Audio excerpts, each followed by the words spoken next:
పాఠశాల, వేద పాఠశాల, ఆధ్యాత్మిక విద్యార్థుల అధ్యయనశాల, ఆధ్యాత్మిక జీవిత పాఠాల పరిశోధనశాల. ఆది నుండి బైబిల్ క్లుప్త అధ్యయనానికి మరో సదవకాశం. సార్వత్రిక సంఘ అభివృద్ధి కోసం అందరికీ అందుబాటులో నిర్వహించబడుతున్న ఆదర్శ పాఠశాల.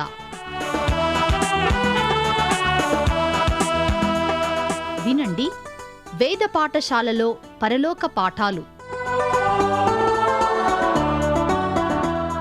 వేద పాఠశాల రేడియో శ్రోతలకు క్రీస్తు యేసు నామములో శుభములు చెప్పుచున్నాను. ప్రియులారా, మన రేడియో వేద పాఠశాల తరగతుల్లో ప్రస్తుతం పరిశుద్ధ గ్రంథములో నుండి లేవియాకాండాన్ని ధ్యానిస్తున్నాం. అరణ్యములోని గుడారము అని పిలువబడే దానిని ఆరాధన గుడారమని గత తరగతుల్లో మనం విన్నాం. ఈ ఆరాధన గుడారమును నిర్మించడానికి దేవుడు మోషేకు ఆదేశించాడు. ఈ గుడారము పరిశుద్ధ దేవుణ్ణి ఎలా సమీపించాలి అని చూపడమే గాక, యాజకుడు మరియు ప్రజలు దేవుణ్ణి కలుసుకునే స్థలమిదే అని తెలియజేస్తుంది. ఈ స్థలము నుండే ఇశ్రాయేలీయులు దేవుని నుండి నియమాలు పొందారు. ఈ గుడారము ఆరాధనను గూర్చి మాత్రమే కాక, యేసుక్రీస్తుని గూర్చి మరియు రక్షణ ఆయన ద్వారా మాత్రమే కలుగుతుందని తెలియజేస్తుంది. క్రొత్త నిబంధనలో అనేక చోట్ల మోషే నన్ను గూర్చి వ్రాసినని యేసుక్రీస్తు వారు చెప్పారు. మనము లేవియాకాండమును బాగుగా అర్థం చేసుకోవాలంటే ఈ ప్రత్యక్షపు గుడారమును గూర్చిన అవగాహన ఎంతో అత్యవసరం. వాస్తవంగా లేవియాకాండము ఒక పరిచారకుని పుస్తకము, అనగా మన భాషలో సంఘ ఆరాధన పుస్తకం. ప్రత్యక్షపు గుడారములో యాజకుడు జరిగించవలసిన విధులను ఎలా చేయాలో తెలిపేదే ఈ లేవియాకాండం. పాత నిబంధనలోని ప్రత్యక్షపు గుడారము యొక్క క్రొత్త నిబంధన అన్వయింపును గూర్చి పట్టిద్దాం. లేఖనములంతటిలో కూడా ఈ గ్రంథము ఏమి చెబుతుంది, దీని అర్థం ఏమిటి, ఇది నాకు ఏమి అర్థాన్నిస్తుంది అనే ప్రశ్నలు మనం వేసుకోవాలి. 21వ శతాబ్దములో ఉన్న మనకు ఈ ఆరాధన గుడారము లేక ప్రత్యక్ష గుడారము ఏమి చెబుతుందో, ఏ విధమైన అర్థాన్నిస్తుందో మనం తెలుసుకోవాలి. అరణ్యములోని గుడారములో 6 ఉపకరణాలున్నాయి.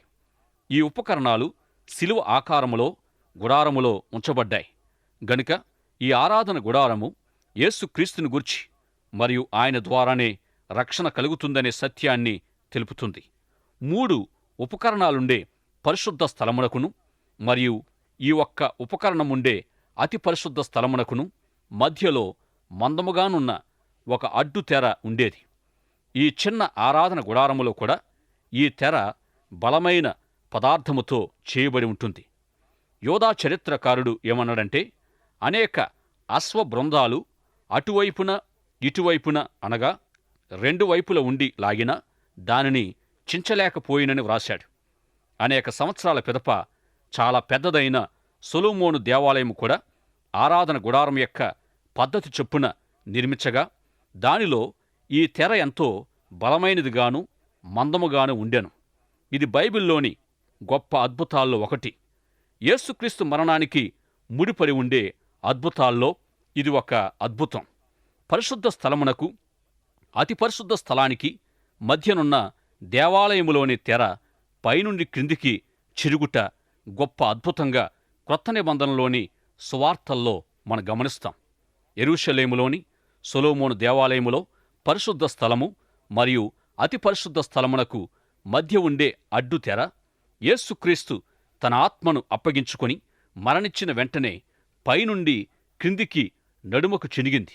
కాబట్టి బైబిల్లోని గొప్ప అద్భుత కార్యాల్లో ఇది ఒక గొప్ప అద్భుతంగా గమనిస్తాం. ఆదికాండం 3వ అధ్యాయములో ఆది మానవుని పాపము యొక్క ఫలితము బహుభయంకరమైంది.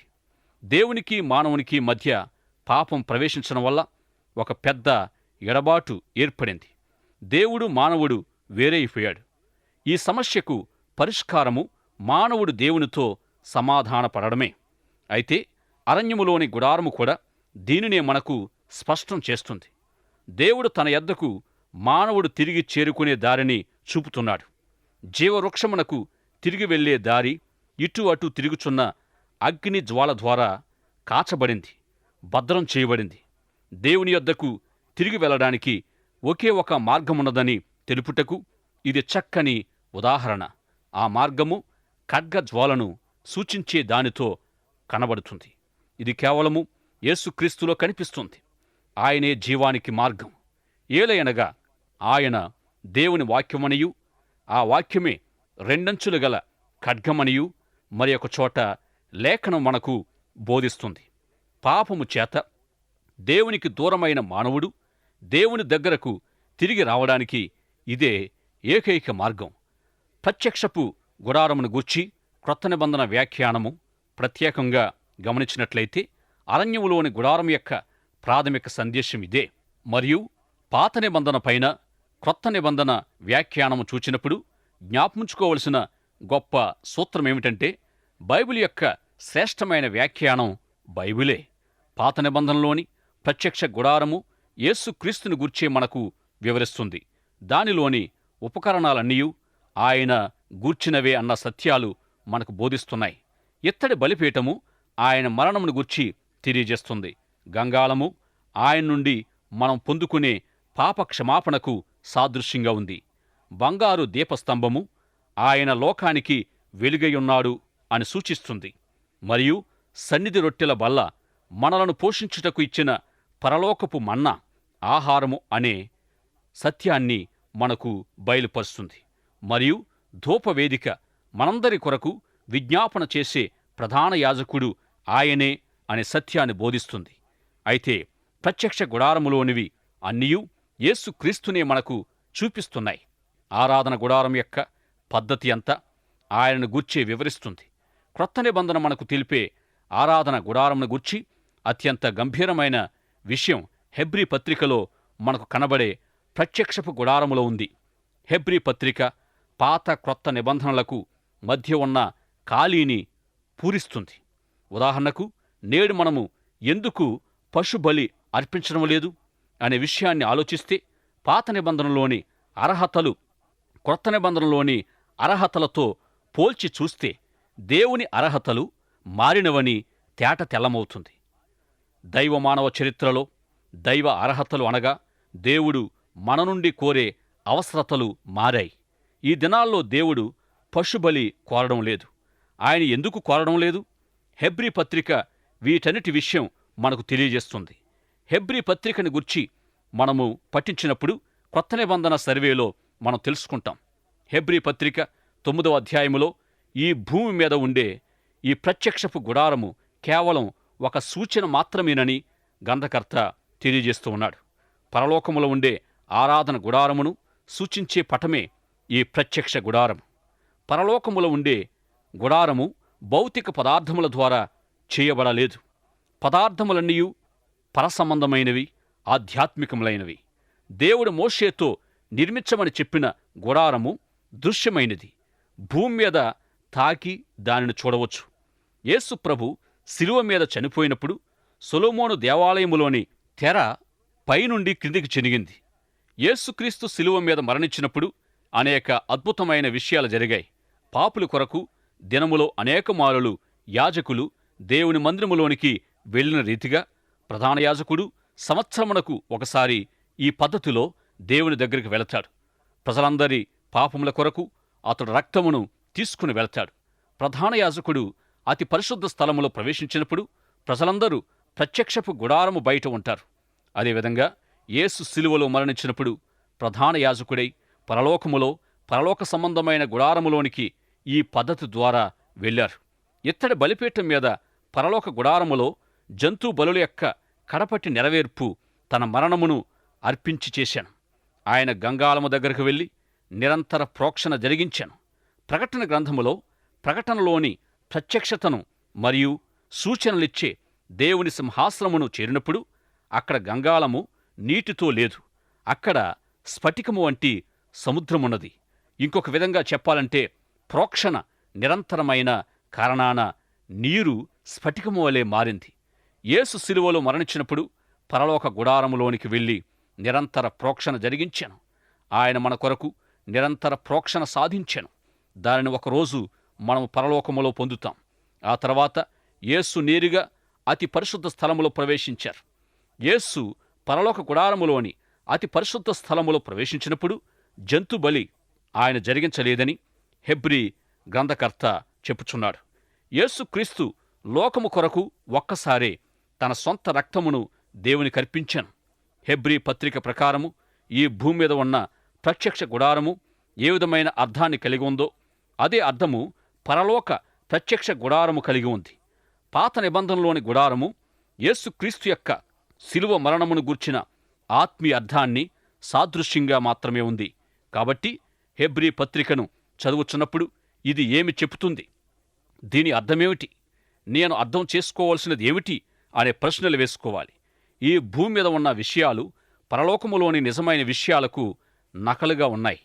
ఇవన్నీ అతి ప్రశస్తమైన అర్పణ ద్వారా శుద్ధీకరించబడ్డాయి. క్రీస్తు దేవుని ఎదుట మన స్నేహితునిగా ఉండడానికి పరలోక రాజ్యములో ప్రవేశించారు. ఆయన ఒక్కసారే మనందరి కొరకు పాపపు శక్తిని సంపూర్ణముగా దూరపరచుటకు చనిపోయాడు. ప్రియ శ్రోత, దేవుడు ఉండే అతి పరిశుద్ధ స్థలమునకు మనము నిరాటంకముగా వెళ్ళవచ్చు. ఎందుకంటే ఎటువంటి మచ్చైనను కలంకమైనను లేని గొర్రెపిల్ల అయిన యేసుక్రీస్తు యొక్క ప్రశస్త రక్తము ద్వారా మనకు రక్షణ అనుగ్రహించబడింది. అంత మాత్రమే కాకుండా మనము నూతన జీవానికి వెళ్ళడానికి క్రీస్తు మరణముతో ఆ అడ్డుతెర చెనగడం ద్వారా మార్గం ఏర్పడింది. కాబట్టి పరిశుద్ధుడైన దేవుని సన్నిధికి నేరుగా ప్రవేశించగలం. ఈ గొప్ప ప్రధాన యాజకుడే దేవుని మందిర పద్ధతులు జరిగించువాడు గనుక దేవుని సన్నిధిలో ప్రవేశించే మనము సత్య హృదయముతో ఆయన మనలను స్వీకరిస్తాడని పూర్తి నమ్మకముతో వెళ్ళాలి. ఎందుకంటే మనము యేసుక్రీస్తు రక్తములో ప్రోక్షించబడ్డాం. వాస్తవానికి ఒక పాపి దేవుని సన్నిధిలోనికి ప్రవేశించడం అంత సులభమైన విషయం కాదు. ఎందుకంటే ఆదికాండము 3వ అధ్యాయములో చెప్పబడిన రీతిగా పాపము ద్వారా మానవునికి దేవునికి మధ్య పెద్ద ఎడబాటు కలిగింది. ఒక పాపి మరలా దేవునితో సమాధానపరచబడడం అంత సామాన్యమైన విషయం కాదు. మానవుడు పాపం చేసిన వెంటనే దేవుడు తన రక్షణ ప్రణాళికను అమలు చేయడం ఆరంభించాడు. అయితే యేసుక్రీస్తు మరణం ద్వారా ఆ ఎడబాటు తొలగించబడి సమాధానపరచబడ్డాడు. మనం రక్షించబడడం మాత్రమే కాదు గాని దేవుని సన్నిధిలోనికి ధైర్యంగా వెళ్ళడానికి అధికారం ఇవ్వబడింది. ప్రత్యక్ష గుడారమును గమనించినట్లయితే ఒక పాపి ఆ ద్వారము దాటి లోనికి ఎన్నడూ వెళ్ళి ఉండలేదు. యాజకుడే అతనిని కలిసి ఆ జంతువును ఏ రీతిగా బలి అర్పించాలో చెప్పి ఆ పాపికి బదులుగా యాజకుడు తానే దేవుని సన్నిధిలోనికి వెళ్ళేవాడు. కేవలం యాజకుడు మాత్రమే దేవుని సమీపించి పాపి పక్షాన విజ్ఞాపన చేసేవాడు. కానెప్పుడైతే యేసుక్రీస్తు శిలువలో ఇవన్నీ నెరవేర్చారో నీవు నేను నేరుగా దేవుని సన్నిధికి వెళ్ళగలగడానికి అవకాశం ఏర్పడింది. ఈ ప్రత్యక్షపు గుడారం యొక్క ప్రాధాన్యతను కొత్త నిబంధనలో రమ్యమైన శక్తివంతమైన అర్థం ఇమిడి ఉంది. ఈ ప్రత్యక్షపు గుడారమునకు సంబంధించి నూతన నిబంధన యొక్క మరియొక విశేషమైన అన్వయింపు ఈ విధంగా ఉంది.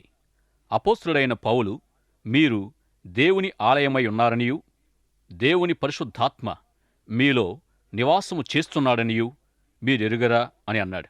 ఎవడైనను ఈ ఆలయమును పాడు చేసిన ఎడల దేవుడతనిని పాడు చేయను. ప్రియులారా, పాత నిబంధనలోని సత్యాలు కొత్త నిబంధనలో ఎలా క్రొత్త మలుపు తిరిగాయో చూశారా? ఇంతకు ముందైతే మనము ప్రత్యక్షపు గుడారములోనికి వెళ్ళ వీలు లేకుండేది. ఎందుకంటే దేవుని యొక్క అతి పరిశుద్ధ సన్నిధి దానిలో వసించేది. కాని ఇప్పుడు సాక్షాత్తు దేవుడే మన హృదయములో నివాసము చేస్తూ ఉన్నాడు. నీ హృదయాన్ని ఆయనకిస్తే అదే దేవుని ఆలయమవుతుంది. ఎంత భాగ్యము!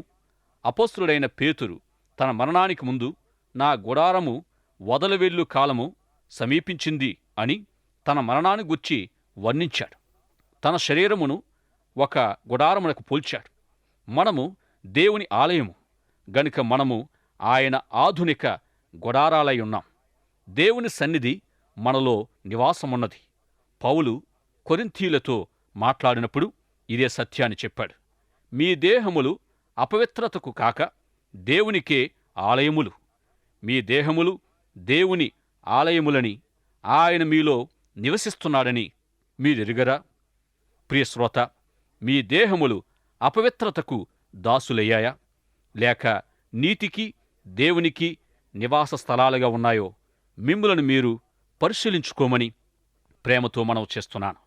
కొలస్సీ పత్రిక 1 అధ్యాయము 27వ వచనములో పౌలు ఈ సత్యాన్నే ఇంకొక కోణం నుండి వ్రాశాడు. అన్యజనులలో ఈ మర్మం యొక్క మహిమైశ్వర్యం ఎట్టుదో అది అనగా మీయందున్న క్రీస్తు మహిమ నిరీక్షణయ్యున్నాడన్న సంగతి. మీయందున్న క్రీస్తు అన్నది అద్భుతం. ఎందుకనగా మీలో దేవుని సన్నిధి నివసిస్తుంది. క్రీస్తు మీలో ఉన్నందున దేవుడు నిన్ను పిలిచిన మార్గములో నడవడానికి ఆయనే సహాయం చేస్తాడు. మీలో ఆ శక్తి ఉంది. ధైర్యముతో ఆయనను వెంబడించండి. మీలో కొందరు అడగొచ్చు, ఈ 21వ శతాబ్దానికి సరిపడే ఆత్మీయ అర్థము దీనిలో ఏమైనా ఉందా అని. దానికి జవాబు ఉంది. దేవుని సమీపించడం పరిశుద్ధమైన విషయం.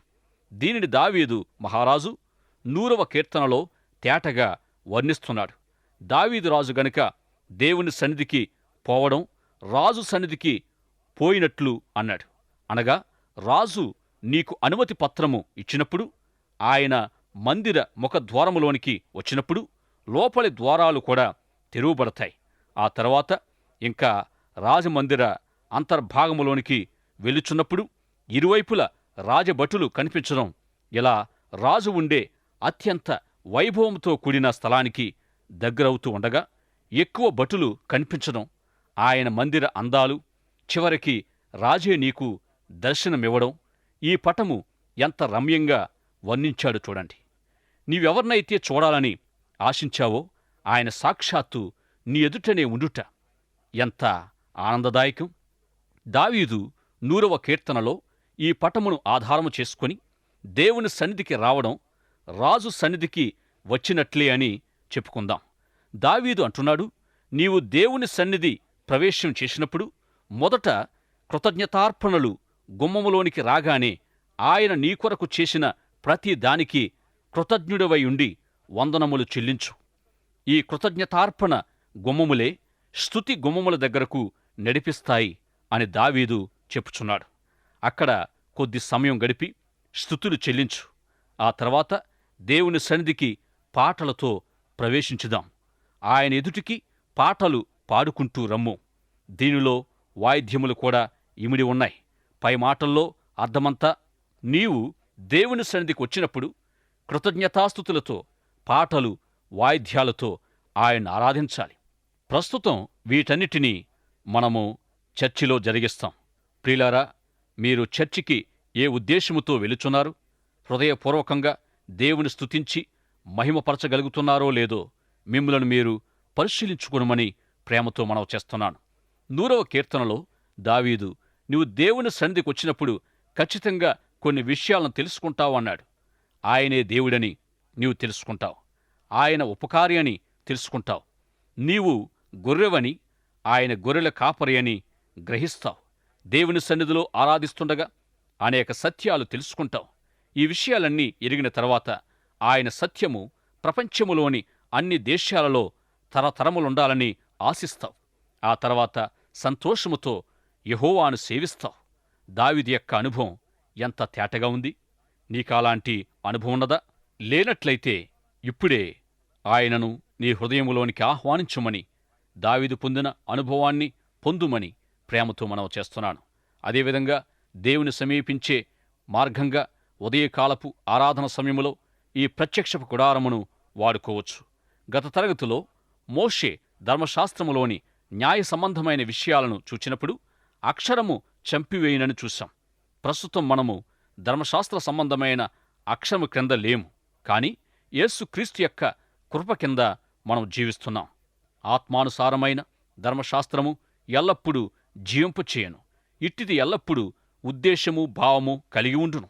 నీవు అరణ్యములో ఉన్న ప్రత్యక్షపు గుడారమును గూర్చి విన్నప్పుడు యేసు ఆ అక్షరార్థమైన ధర్మశాస్త్రమును నెరవేర్చాడు గనుక దానిని గూర్చి ఎక్కువగా పట్టించుకోనక్కరలేదు.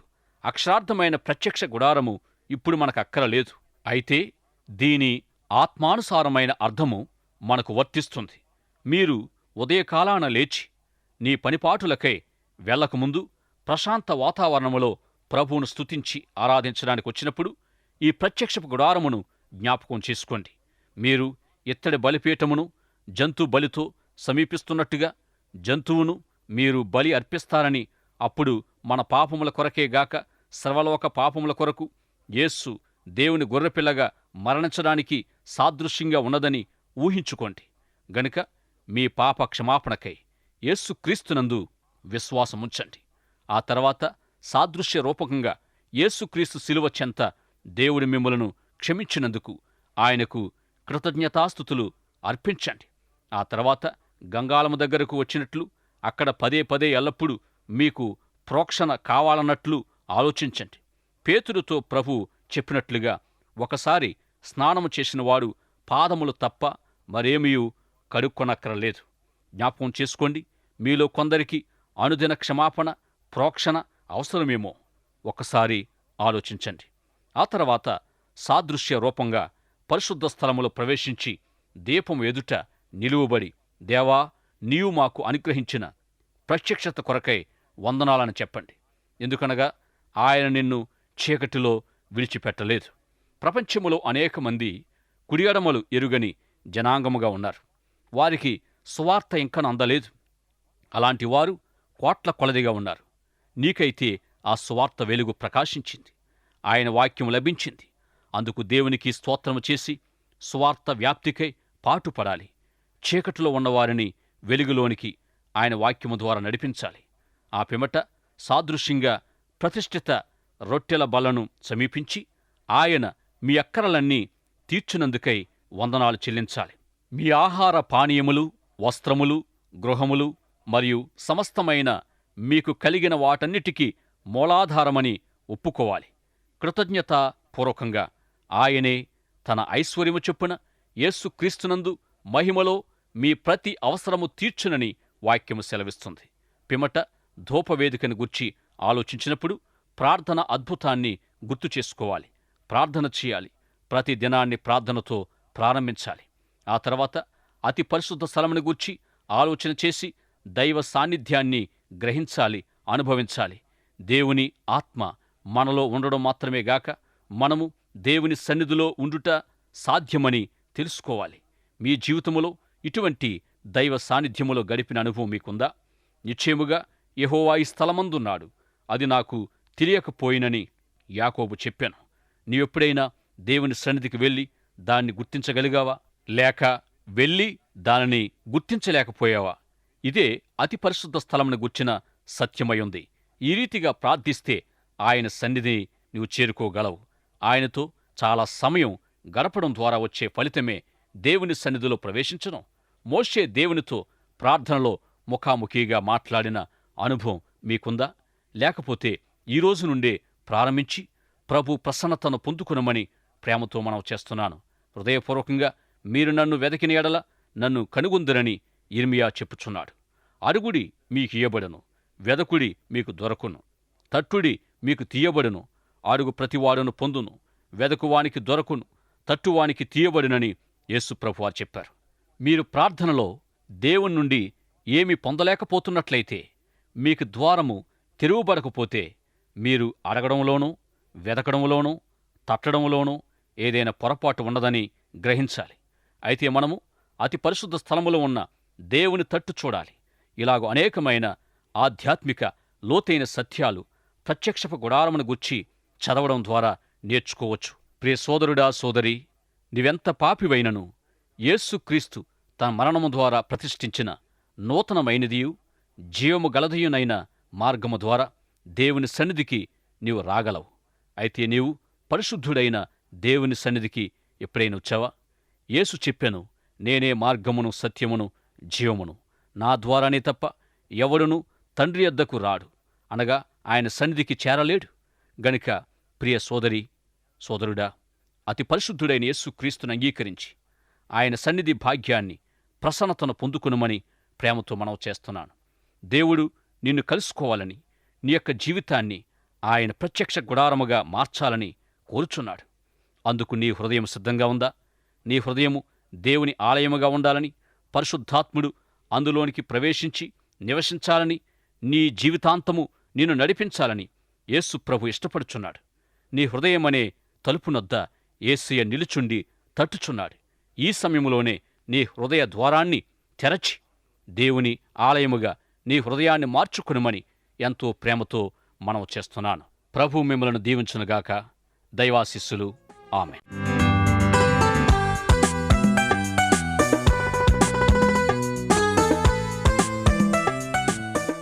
వేద పాఠశాలకు క్రమంగా హాజరవుతున్న విద్యార్థులకు మా అభినందనలు. ఈనాటి తరగతిలో మీరు వింటున్న ఆధ్యాత్మిక పాఠాలు మీ వ్యక్తిగత, కుటుంబ జీవితాలకు ఎంతో సహాయపడగలవని ఆశిస్తున్నాం. ఈ పాఠాల ద్వారా మీరు పొందుతున్న ఆత్మీయ మేలులు, ఆశీర్వాదాలు మాకు కూడా తెలియపరచండి. నేటి పాఠంలో మీకు ఏ విధమైన సందేహాలు, ఇంకా అర్థం కాని విషయాలున్నా వెంటనే మాకు వ్రాయండి. ఈ సందేశాలు మరింత సులభంగా అర్థం చేసుకోవడానికి సహాయకరంగా ఉండుటకు ఒక ఉచిత బైబిల్ గైడ్ మీకు పంపించగలం. మా చిరునామా వేద పాఠశాల, విశ్వవాణి, తపాలా సంచి 4, సికింద్రాబాద్ 500017. మా చిరునామా మరోసారి వేద పాఠశాల, Vishwavani, post box number 4, Secunderabad 500017.